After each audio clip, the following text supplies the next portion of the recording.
Trinquant qu'on a reçu nous a bien expliqué, en fait, comme le disait Karim, il y a 2 difficultés. La première, c'est que des propos qui étaient confidentiels, puisque liés à une commission parlementaire, sont sortis pour des raisons politiques, puisqu'il est évident que les membres de cette commission avaient, pour certains, un intérêt à créer un problème entre le chef de l'État et le chef d'état-major. Donc ça, c'est la première difficulté. La deuxième, c'est que et c'est le vrai travers d'Emmanuel Macron, c'est qu'Emmanuel Macron ne fait preuve d'arrogance et j'ai envie de dire de manque de savoir-vivre. Ce que nous disait le général Trinquant, c'est qu'en réalité, tu peux recadrer qui tu veux, il n'y a aucune difficulté, mais tu ne recadres pas quelqu'un publiquement devant ses subordonnés. Et quand il a pris la parole, il a effectivement parlé devant les subordonnés du général de Villiers et il l'a humilié publiquement. Donc, il ne l'avait pas cité. Hein. Mais de toute façon, le général de Villiers n'avait pas d'autre option que de démissionner.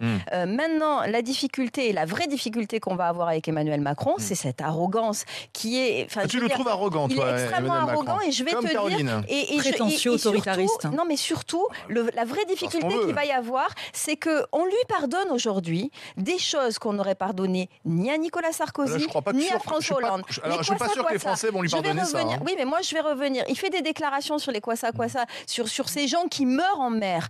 Personne ne dit rien. Il se permet d'aller parler aux Africains en disant, oui, vos femmes qui font des tas d'enfants, etc.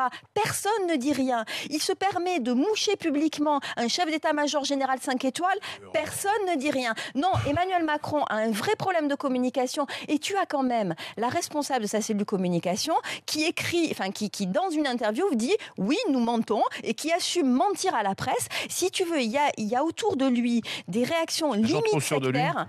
Il est entouré par une espèce d'aéropage de gens qui sont coupés du monde et ça le rend arrogant. Mais il faut